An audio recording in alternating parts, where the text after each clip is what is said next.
del rol de la esposa frente al esposo. Hace 8 días iniciamos ese tema y dedicamos la charla únicamente a hablar sobre el concepto de sujeción, del que habla la palabra. Y les decía que este es un concepto que poco es atractivo, que poco le agrada a las mujeres y que va en contra de la enseñanza contemporánea, ¿cierto? Hoy las ciencias humanas enseñan todo lo contrario a lo que está escrito en la Biblia. Y veíamos en Efesios capítulo 5 y en 1 Pedro capítulo 3 que Pablo y Pedro utilizan los mismos conceptos, tienen la misma raíz, cuando ellos dicen que las esposas deben sujetarse a los esposos. Y hablamos que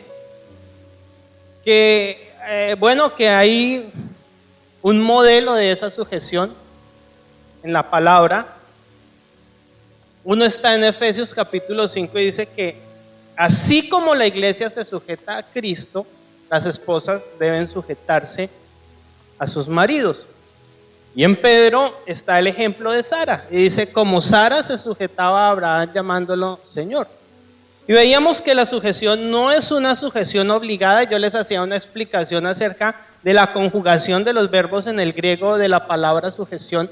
Y veíamos que la palabra sujeción se encuentra en una conjugación pasiva, que significa que el sujeto da por sí mismo la acción, es decir, que ella se sujeta por voluntad propia.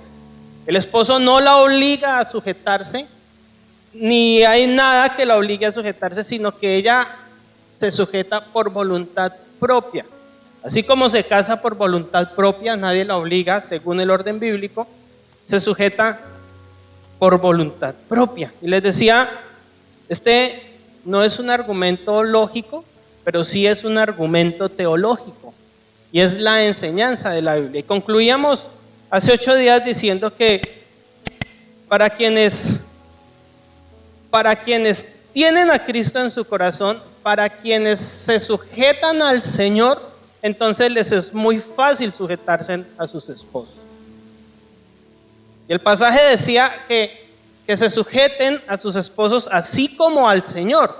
Y explicábamos que el modelo de sujeción no es los mismos parámetros de sujeción al Señor, sino que el pasaje quiere decir que así como usted se sujeta al Señor, que si usted, esposa, hermana, se sujeta a Cristo, entonces tiene que sujetarse a su esposo, porque así se está sujetando al Señor también. Porque es lo que la Biblia dice, sujétese a su esposo, y si lo hace, entonces se está sujetando al Señor.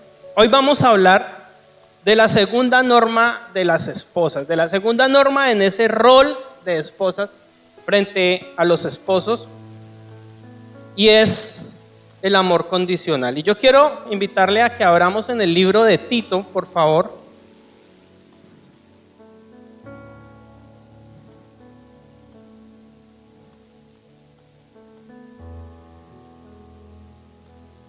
Se me ha perdido Tito. Caramba.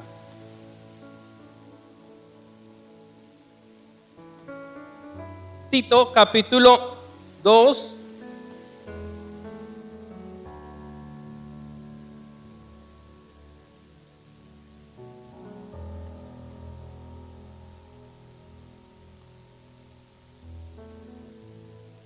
Tito capítulo, vamos a leer desde el versículo 4 en adelante. Dice, desde el versículo 3 leamos. Las ancianas, asimismo, sean reverentes en su porte, no calumniadoras, no esclavas del vino, maestras del bien, que enseñen a las mujeres jóvenes a amar a sus maridos y a sus hijos, a ser prudentes, castas, cuidadosas de su casa, buenas, sujetas a sus maridos, para que la palabra de Dios no sea blasfemada. Exhorta asimismo a los jóvenes que sean prudentes.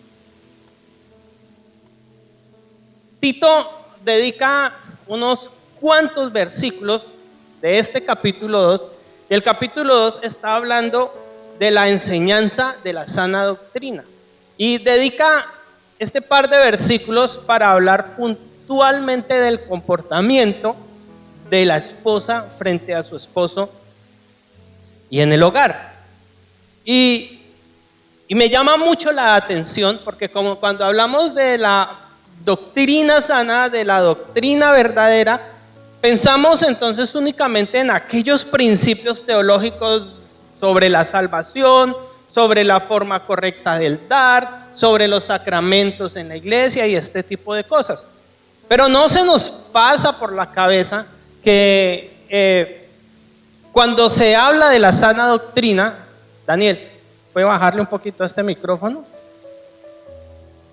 Cuando se habla de la sana doctrina, incluye el comportamiento humano. Y Pablo está hablándole a Tito y le está diciendo algunos elementos del comportamiento de las esposas como parte de la sana doctrina. Y lo primero que yo encuentro ahí es que en el versículo 4 habla de un amor incondicional. Dice que enseñen a las mujeres jóvenes a amar a sus maridos y a sus hijos. Habla de un amor aquí sin condición, un amor que tiene un destinatario específico. Dice, ¿a quién va dirigido ese amor incondicional? Y es primero, en primer lugar, a sus esposos. Mire que Pablo no pone en primer lugar a los hijos, sino que les dice, ustedes primero tienen que amar incondicionalmente a sus esposos y luego a sus hijos. Y parece que en los hogares de hoy en día sucede lo contrario, ¿cierto? Cuando llegan los hijos, entonces parece que los hijos ocupan un primer lugar. Daniel decía anoche, le hacían unas preguntas en la reunión de jóvenes y decía, o trataba de explicar el amor de un padre. Y él decía, el amor verdadero lo conoce uno cuando tiene un hijo. Los que son padres entonces entenderán ese concepto. Sin embargo, es un amor diferente al amor que existe entre esposos. Y la prioridad aquí de ese amor incondicional es primero para sus esposos y luego para sus hijos. Ahora, ¿cómo se logra ese amor? ¿Cómo se llega a ese amor? Mire lo que dice el versículo 3, y esto es una enseñanza para las hermanas mayores, las que llevan 40 años de casadas, 50, las que, dice, las ancianas, las hermanas que son ya mayores, asimismo, sean reverentes en su porte. Está hablando de que ellas deben ser ejemplo en su conducta, en su forma de actuar, de ser y de vestirse. Sean reverentes en su porte, no calumniadoras, no esclavas del vino, maestras, y subraye por favor, hermanita, usted que es mayor, esa frase, maestras del bien.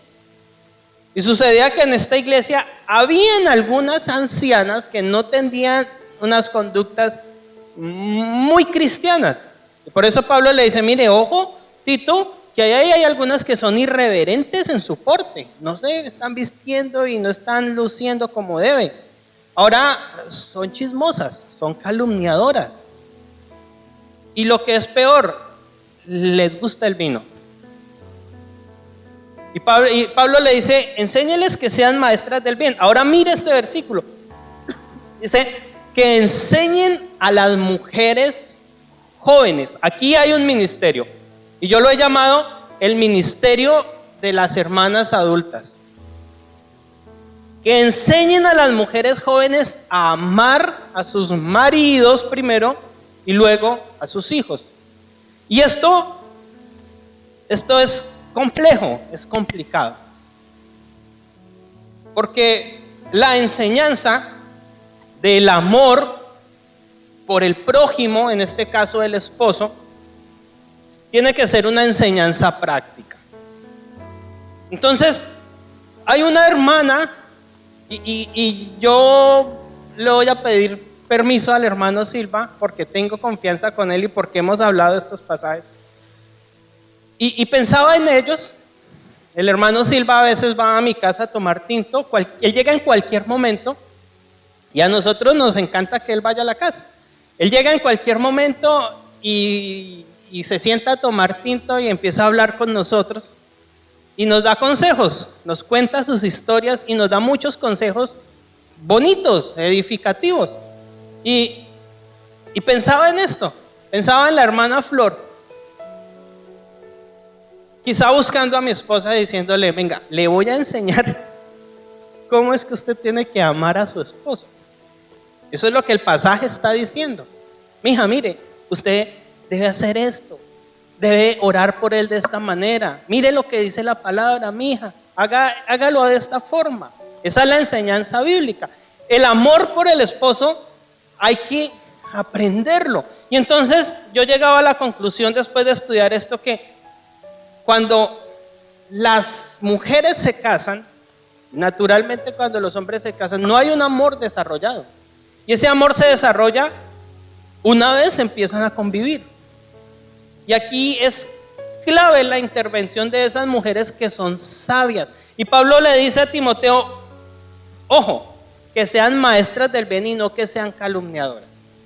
Que no sea esa que vaya a enseñarle a amar a su esposo, pero luego sale a contar todas las incidencias que escuchó de la persona a la quien está enseñando. Y yo creo que esto es un ministerio demasiado importante. Este es ese tipo de ministerios que no son notables, que no se ven, ¿cierto? Pero que tocan el corazón de las personas y que las llevan a Cristo. Y aquí dice que las mujeres mayores, las hermanas mayores, deben enseñar a las más jóvenes a amar a sus esposos. Y este es un amor ejemplar, un amor práctico, un amor incondicional. No puede una mujer mayor que quizá es soltera, esas que llaman señoritas cuando tienen 60 años, ir a enseñarle a una mujer casada a amar a su esposo porque nunca lo ha practicado, porque nunca lo ha vivido, sería incoherente. Debe ser una mujer que tenga una vida íntegra, maestras del bien. Así que la segunda razón en el rol del esposo, de la esposa frente a su esposo, es tener un amor incondicional. Debe aprender ese amor incondicional. Lo primero que vimos fue la sujeción, lo segundo es el amor incondicional. Número 3, una conducta ejemplar. Y yo quiero que vayamos a 2 de Pedro.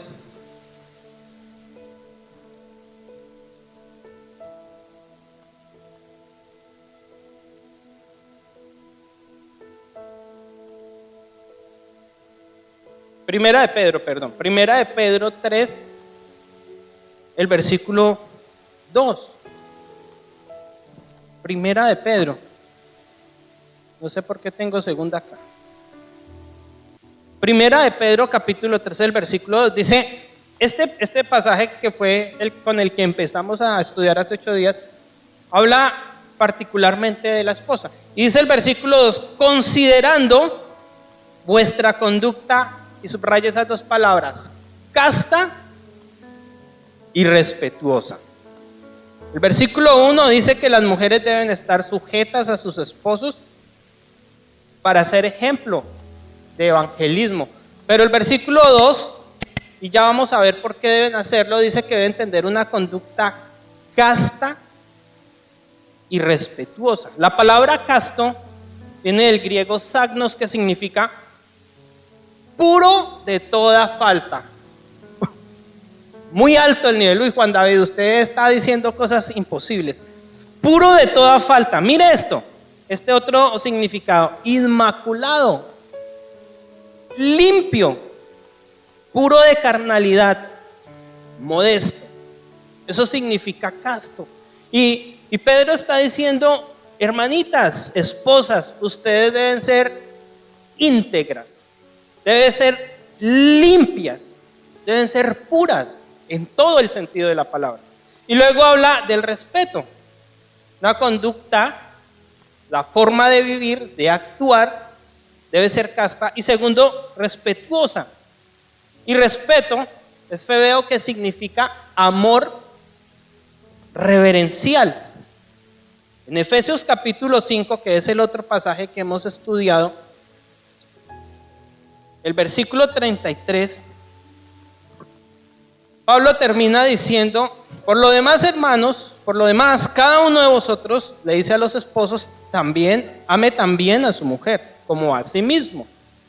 Eso ya lo estudiamos. Y luego dice: y la mujer respete a su marido. Y la mujer, esto no le va a gustar, traducido o parafraseado con el significado de la palabra es: y la mujer tenga un temor reverencial por su esposo. Eso es antisocial en nuestro contexto, ¿cierto? Pero este respeto es la forma como la iglesia venera a Cristo. Miremos el versículo 27 de ese pasaje 5 de Efesios.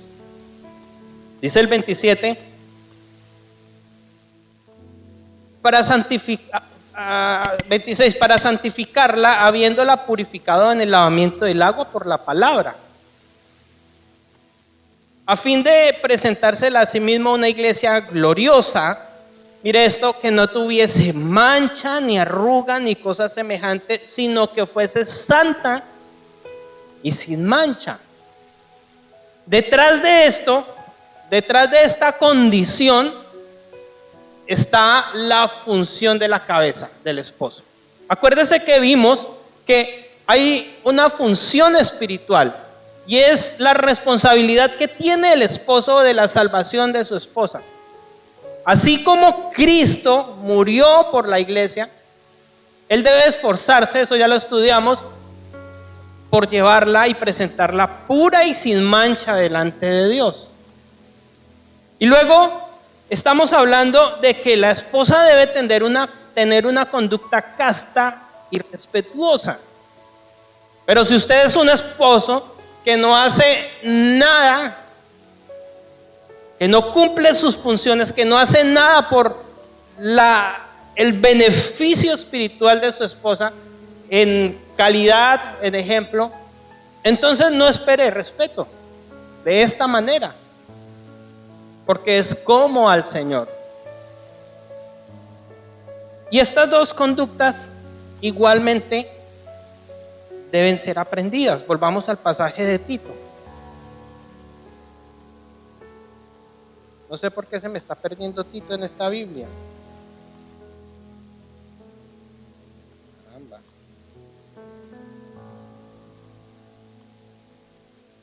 El pasaje que estamos estudiando en Tito dice que las mujeres adultas lo enseñen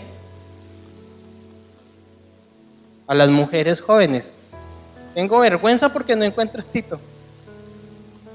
Eso es el resultado de los nervios.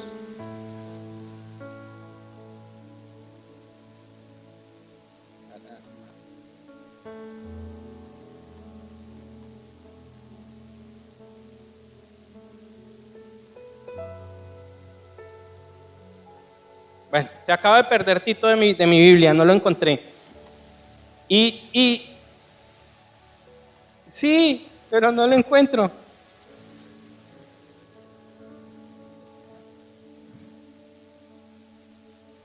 Qué vergüenza con ustedes. Bueno, pero el versículo 4 que leímos dice que las mujeres adultas deben enseñarlo a las mujeres jóvenes. Ya llegué, voy a poner aquí un papelito porque versículo 4. Sí, que enseñen a las mujeres jóvenes a amar a sus hijos y a sus esposos. Luego dice, esto también tienen que enseñarlo dice a ser prudentes, y aquí lo dice castas. Mire todo lo que tiene que enseñarle: a ser prudentes, castas, cuidadosas de su casa, y ya vamos a ver esos términos, buenas y sujetas a sus maridos. Lo segundo que aparece aquí es prudencia, que las mujeres mayores le enseñen a las esposas jóvenes a ser prudentes. La palabra prudente viene del griego sofrón, que significa de mente juiciosa y con dominio propio. Y esto tiene una referencia puntual con la forma de hablar, porque la mujer tiene una capacidad de hablar mayor que la del hombre. Esto es genética, esto hace parte del diseño de Dios para las mujeres. Y entonces pueden hablar sin prudencia. Es lo que está enseñando aquí, lo que le está diciendo Pablo a Tito. Dígales que tengan control de la forma de hablar, que tengan dominio propio en lo que dicen, también en lo que actúan. Y dice el término de una mente juiciosa, es decir, que también es prudencia en este contexto, que ella tenga disposición para aprender a amar a su esposo, a ser casta, a ser respetuosa, a ser prudente, a ser cuidadosa de su casa. De una mente juiciosa, de una voluntad especial para mantener el hogar. Y mire, el doctor Adrian Rogers tiene una enseñanza se llama La Mujer Virtuosa, puede buscarla en YouTube, y trata en una sección este pasaje. Y cuando habla de la mujer virtuosa, dice: la mujer virtuosa es prudente en sus palabras, y la describe de esta forma. Él dice: es una mujer que no es superficial, que no habla cosas vanas, que sabe pensar, que sabe actuar. Dice él, que sabe ir de compras, que sabe gastar el dinero, que lo sabe invertir, que sabe de todo. Y pensaba yo, Proverbios 30, ¿cierto? Allí donde está la mujer virtuosa, la que sabe de todo. Y luego dice esto, el doctor Adrian Rogers dice: una mujer que no ha archivado su cerebro. Eso parece grosero, ¿no?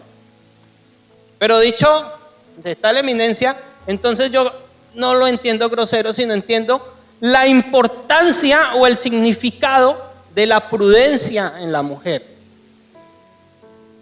Esa prudencia la conduce a hacer lo que en Génesis capítulo 2 Dios creó como ayuda idónea para el hombre. Mire, es una mujer que es confianza total para su esposo. Que el esposo sale y se va a un viaje quizá, o sale y se va al trabajo y dice: yo voy confiado. Proverbios 31:11 dice: su esposo está confiado y le va bien en todo y en los negocios. Proverbios 31:11 y 12. Porque sabe que su esposa es de una mente juiciosa, que su esposa es prudente, que su esposa tiene la capacidad de organizar todo, de ordenar todo, de cubrir todo. Y esto, bueno, algunas tienen ese don especial, pero otras lo deben aprender de las mujeres mayores. Creo que las hermanas mayores tienen una gran responsabilidad en que los hogares de nuestras iglesias tengan un funcionamiento correcto. Número 3, que también está ahí en Tito: a las mujeres jóvenes a ser prudentes, castas, ya lo vimos. Bueno, más adelante dice sujetas a sus maridos. Ya no vamos a hablar de sujeción porque hemos hablado mucho, pero luego me habla de cuidadosas de su casa. Esto yo lo he llamado servicio hogareño, y he utilizado en ese cuarto punto el término cuidadosas de su casa, dice ahí, y buenas. Están juntos los dos conceptos, buenas y cuidadosas de su casa. La palabra buenas viene del griego eugersia, que significa beneficio. Aquí, este término bueno tiene dos connotaciones de bondad. Una de la bondad que usted y yo entendemos en nuestro contexto, pero también dentro del griego significa beneficio. Y la palabra beneficio es antilámbano, que significa buen servicio. Y aquí en Primera de Timoteo, Pablo utiliza ese término en cuanto al servicio. Miremos un poquito este pasaje. Primera de Timoteo capítulo 6, el versículo 1.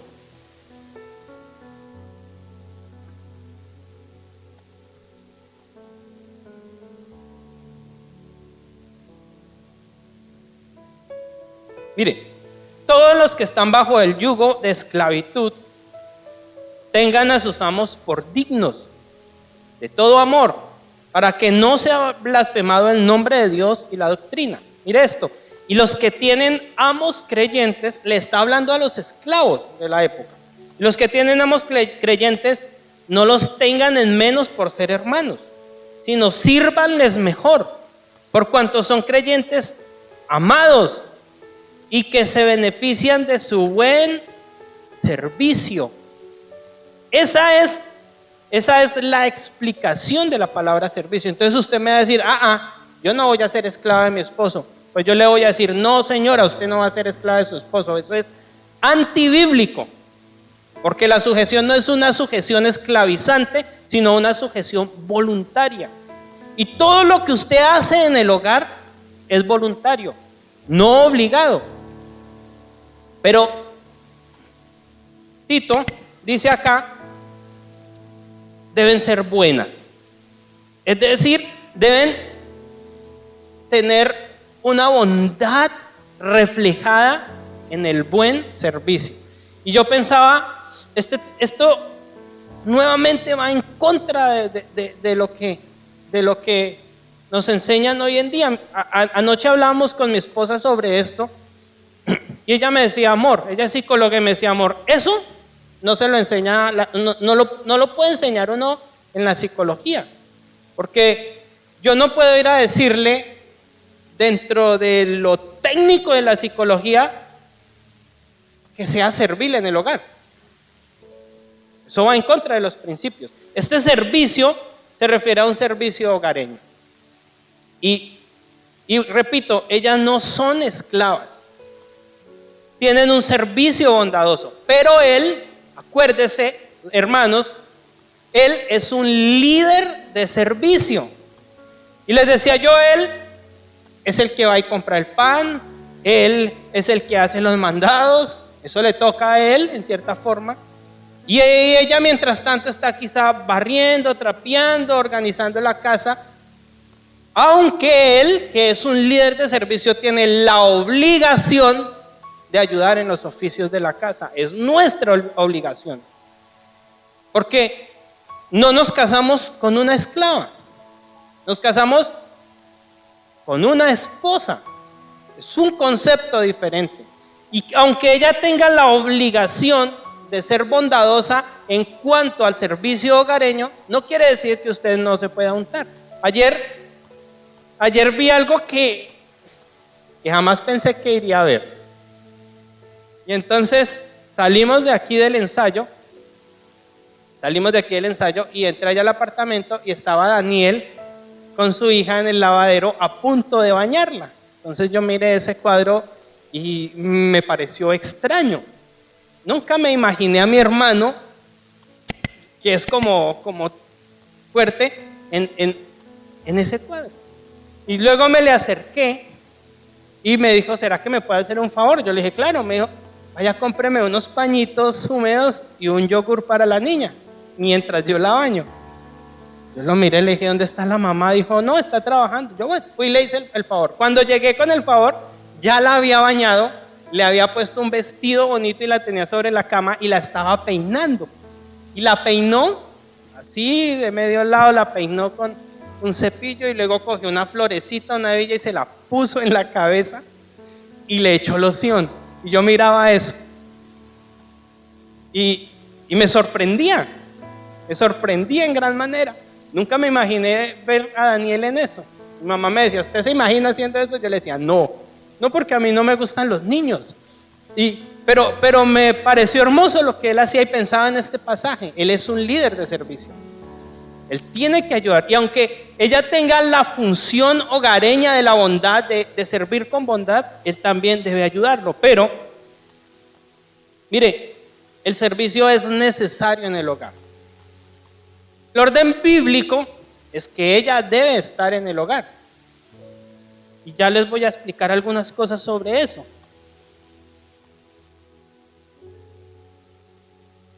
Ella es el corazón del hogar. Y él es la cabeza del hogar. Y entonces, todo lo que ella hace en la casa, y si usted es coherente y le pone un precio a todo el valor que hace la esposa en su casa por usted, es muy alto. Un día estaba en mi trabajo sentado y pensaba en eso. O sea, me levanto todas las mañanas, me baño, voy al closet y allá está la ropa lista. Y cuando salgo del baño y me alisto, entonces está el desayuno servido.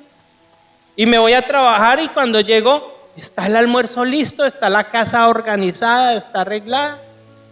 Y luego me voy otra vez para el trabajo y llego por la tarde y entonces hay un tinto y ella está haciendo otras cosas, pero todo está en orden.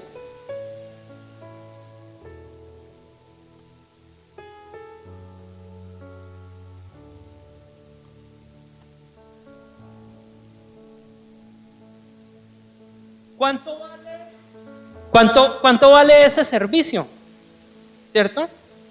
Y esa mañana le escribí a ella al celular y le decía, amor, gracias. Yo no tendría con qué pagar todo eso que tú haces por mí. Y lo hace de forma voluntaria. Es un servicio hogareño en la calidad de bondad en la que aparece acá. Nunca se queja. Nunca la he escuchado decir, ay no, qué pereza barrer, ay no, yo soy el que le digo, ya no barra tanto, venga, más bien veamos una película o sentémonos acá. Es un servicio bondadoso.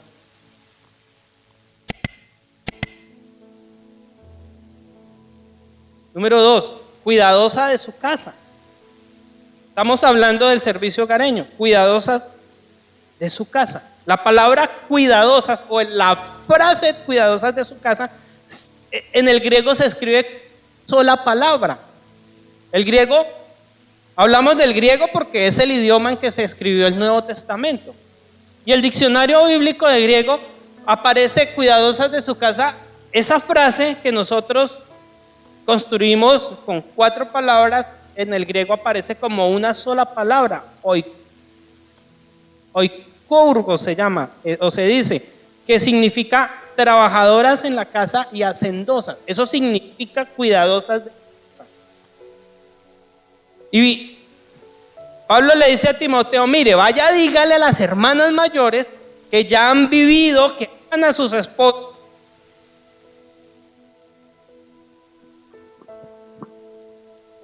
que enseñen a las hermanas jóvenes que están recién casadas a ser cuidadosas de su casa, a ser hacendosas. Mire lo que dice aquí primera de Timoteo, capítulo 5, el versículo 14.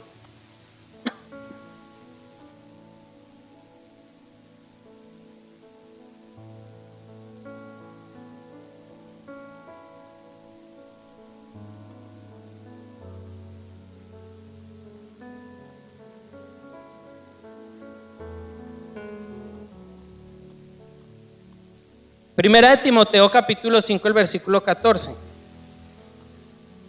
Dice Pablo, quiero pues que las viudas jóvenes se casen, críen hijos, gobiernen su casa, Hay 3 cosas ahí para las casadas. Él está diciendo, hay unas viudas que están jóvenes que se vuelvan a casar, dice Pablo. Y no vamos a discutir en eso. Que se vuelvan a casar y les da 3 órdenes. 3 órdenes que de pronto no les guste. Hola. Primero, que se casen. Número 2, que críen hijos. Ay, no todas las mujeres quieren criar hijos, ¿cierto? Mi esposita bella no quiere criar hijos y yo no quiero que ella críe hijos. Gracias a Dios que nos entendemos en ese punto. Pero aquí Pablo le dice que críen hijos y luego le dice que gobiernen su casa. Esto aplica para todas las mujeres jóvenes casadas. Y mire, gobernar tiene varias descripciones, varios significados. Uno de ellos es mandar. La palabra gobernar gobernar la casa tiene una traducción amplia. Dice ser dueño y señor de la casa. Y luego significa reinar en la casa. Y lo explico. Dentro del término casa, ella es la que está en la casa. Ella es la que manda dentro de un pequeño contexto en la casa, no en el hogar, porque él es la cabeza del hogar y la cabeza de ella. Ella tiene el derecho de dar órdenes en la casa porque él no está, porque él se va para el trabajo. Y entonces están los hijos y están una serie de cosas que ella tiene que tomar decisiones. Entonces ella reina en la casa. Por eso Pablo dice que gobiernen su casa, que tengan todo en orden, que tomen decisiones, que eduquen en muchos sentidos a sus hijos, que reinen en su casa porque su esposo está afuera, proveyendo, trabajando para proveer para el hogar. Dicho de otras palabras, ella es la segunda al mando. Muchas veces he escuchado hermanas que condicionan a sus hijos y le dicen, espere que su papá llegue. Cuando su papá llegue, arreglamos el problema, ¿cierto? Bueno, ellas también tienen el derecho de castigar a los hijos, porque gobiernan la casa. Y la enseñanza bíblica es que ella debe permanecer en el hogar.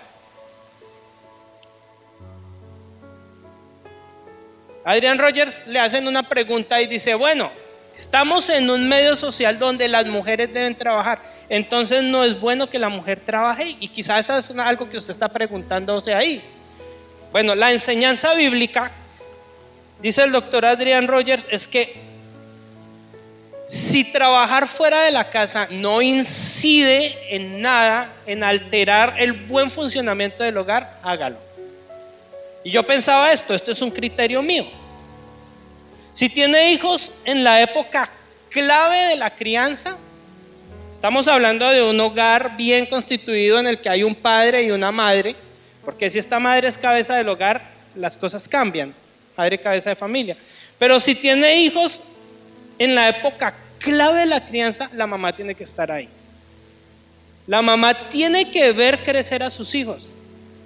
Mire, tengo una compañera de trabajo que ha trabajado toda su vida y sus hijos nacieron mientras ella estaba trabajando. Y un día con lágrimas en los ojos me dijo, Juanito, si usted algún día llega a tener hijos, mientras ellos por lo menos llegan a los 8 o 9 años, no permita que su esposa trabaje. Yo le dije, ¿por qué? Me dijo así, ella no es cristiana, me dijo, perdí a mis hijos, me perdí los mejores momentos de mis hijos, perdí la educación de mis hijos, ahora ellos están perdidos, ahora ellos están haciendo cosas indebidas porque yo nunca estuve presente para enseñarles. Uy, eso fue una lección interesante para mí. Y lo dice un impío. Esa es la enseñanza bíblica. Si si los hijos están grandes, tienen una suficiencia de madurez, que pueden estar en el colegio o en otros contextos sin desviarse de la fe y de las buenas costumbres, puede trabajar. Bueno, también pudiera trabajar desde su casa. Esto es una enseñanza que no gusta, pero hay una prioridad. Hay una prioridad, y esto deben saberlo las mujeres jóvenes que piensan en casarse. Mire, no es esto no me lo estoy inventando yo. Hace 8 días les puse ahí la bibliografía que estoy utilizando para que ustedes lo consulten en su casa y se den cuenta todos estos misterios de la palabra que a veces ignoramos. Y entonces ella debe estar ahí, presente. Eso se llama servicio hogareño. Y aquí Pablo le dice a Tito: mire, mijo, dígales a las hermanitas mayores que les enseñen a ser bondadosas en el servicio, y número 2, que permanezcan en la casa, que se ocupen de la casa, que gobiernen la casa. Esa es su función.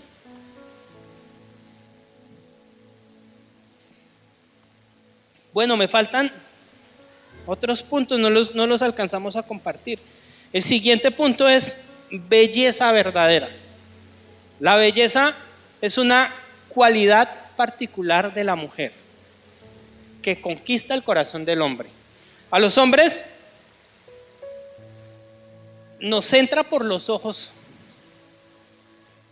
Y usted va por la calle y está en su grupo de trabajo, en cualquier contexto, y pasa una mujer bonita y los hombres voltean a mirarla, porque la belleza entra por los ojos. ¿Sí? Y vamos a ver cuál es la belleza verdadera. Lo explica Primera de Pedro, capítulo 3, que habla de la belleza interna. Luego vamos a hablar del significado de ayuda idónea. Ella es ayuda idónea, y esta enseñanza es muy bonita. Solo me faltan esos 2 puntos para terminar las condiciones del rol de la esposa frente al esposo. El primero que vimos es que debe sujetarse al esposo. Número 2, que debe tener un amor incondicional por su esposo y luego por sus hijos. Número 3, que debe tener un servicio hogareño. Y veremos belleza verdadera y ayuda idónea. Y quiero recordarles que los esposos tienen una responsabilidad también. Dijimos que él era un líder de servicio, dijimos que tenía un amor sacrificial. Estas son las condiciones del esposo, y que debe dar un valor espiritual a su esposa. Si usted no ha escuchado todas las enseñanzas, si usted quiere mi bosquejo, pídame lo que yo se lo regalo, pero en YouTube las estamos publicando. Busque en YouTube Preceptos Ministerio Bíblico y ahí están grabadas todas estas enseñanzas para que pronto usted, si quiere verlas, las pueda ver y por la misericordia de Dios aprender estas enseñanzas de la Biblia.